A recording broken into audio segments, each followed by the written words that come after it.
He thinks this tattoo wearing dude who stands on the stage and shows off his tattoos, he is he's a rank amateur. He doesn't know what he's doing. And he's doing this stuff, I think, principally because this is his belief that we extol blacks, we extol Native Americans, we extol whomever that isn't white at a discriminating point to white people. Therefore, we will not do that anymore. The white person and the black person will be up there, but only because they were in the chain of command. There'll be no special column saying, this is a testament to our liberal democracy. Look what we've done with Colin Powell. Look what we've done with the code talkers and such. Look what they did for us. No, they're up there only because they were at that particular point in time recognized historically, and not because they were Native Americans or blacks or whatever. That's what I've been told anyway. I suspect they're going to push that a little bit harder than that explanation indicates. I know that the people who surrounded the Republican Party at the time I was serving in the Republican Party thought Colin Powell was a rhino, a Republican in name only. And it didn't help that in 1994, he was Bill Clinton's biggest threat. And he was seriously thinking about running for president of the United States. And like Dwight Eisenhower before him, he was being recruited by both parties, Republicans and Democrats. And when he made his decision in November of 95 and said he wasn't going to run, Bill Clinton breathed a deep sigh of relief because Colin Powell would have beat the crap out of him. But he just didn't want to run. But ever since that time that he refused the Republican nomination, he's been pretty much known as a Republican in name only. Besides, he worked for Daddy Bush, and Daddy Bush was a reasonable man. And you can't be a reasonable man if you're a Republican. Believe me, I know I'm a Republican. Well, in closing, Mr. Wilkerson, where do you think all of this is going in the next 2 to 4 months concerning the NATO war against Russia in Ukraine, the U.S.-Israeli moves against Iran and Yemen, and the so-called American pivot to Asia? I think we're going to make grudging progress on Ukraine, and it will depend on just how much Trump really does understand Putin.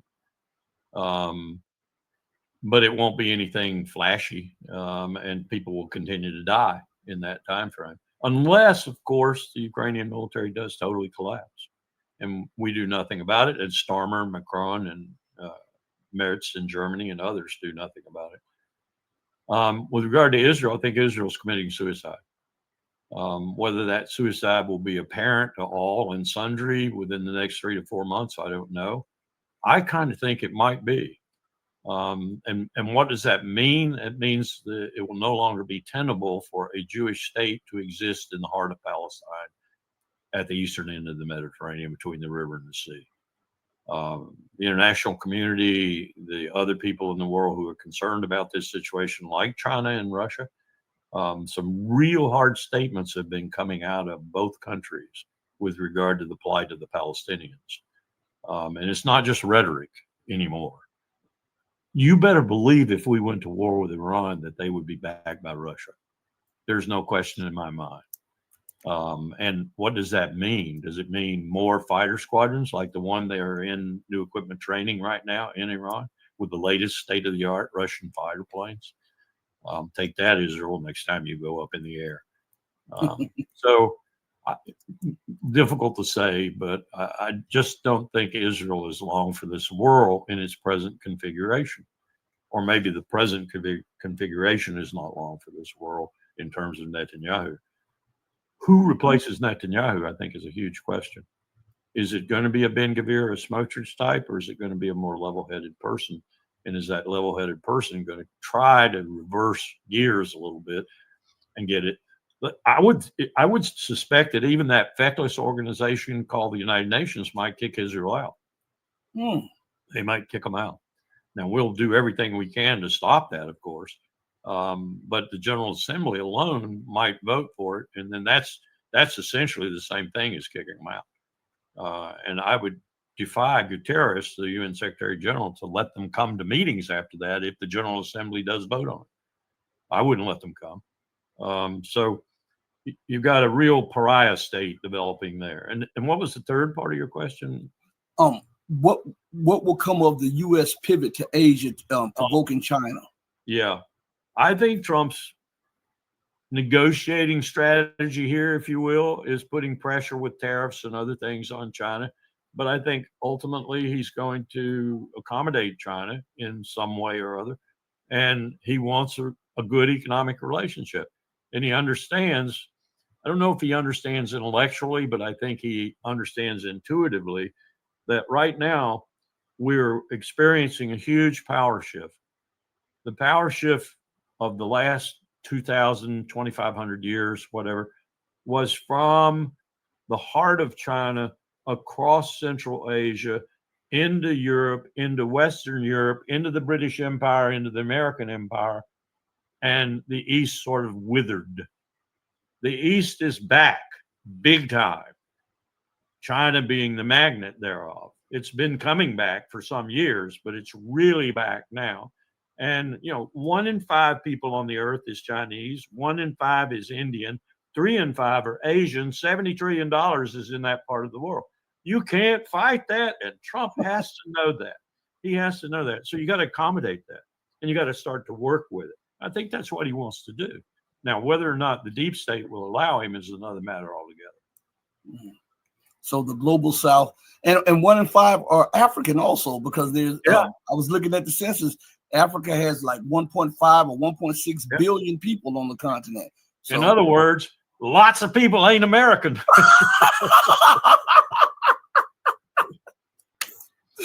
Once again, Mr. Wilkerson, you hit the ball out of the park. I want to thank you so much for joining me on the platform. I could have you on here all day long asking you questions. Thank you so much. I appreciate your having me. Yeah, thank you, and be blessed, be safe, and you'll hear from me shortly. Thank you. Take care. Good luck. All right. Everybody listen, hit the like button. It's free. I told you we're going to bring you some powerful guests. Next week, we have my guy, Carl. We were supposed to do the show tonight, but something came up for me. So we're going to have Carl Czar back on the platform first part of next week. We got a Patreon and channel member stream coming up, I believe, this weekend. I'll be over on the New Atlas with my guy, Brian and Angelo this weekend. So check us out. I might come back and do a stream sometime today or tomorrow. I want everybody, listen, to look at each other like this. Do right by others, not because there's some material gain or because there's some accolades or some applause that you get behind that. Do right by others because it's the right and humane thing to do. It's the godly thing to do.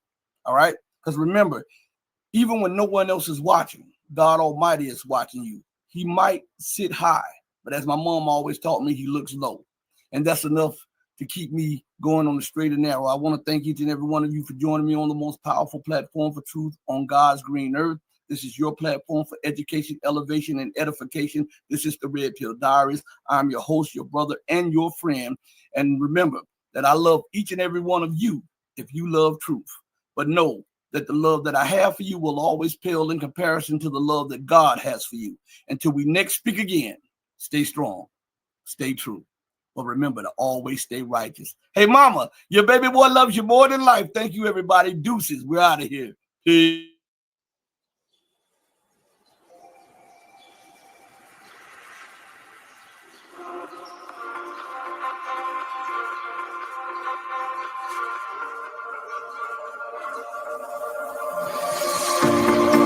Told you to walk away. That was my first and last mistake. I'm blue without your face. But what can I do? 'Cause I'm just a sinking ship, and you're just a pair of lips that I've lost in the moment. All I want is for you to come back. Now I'm calling.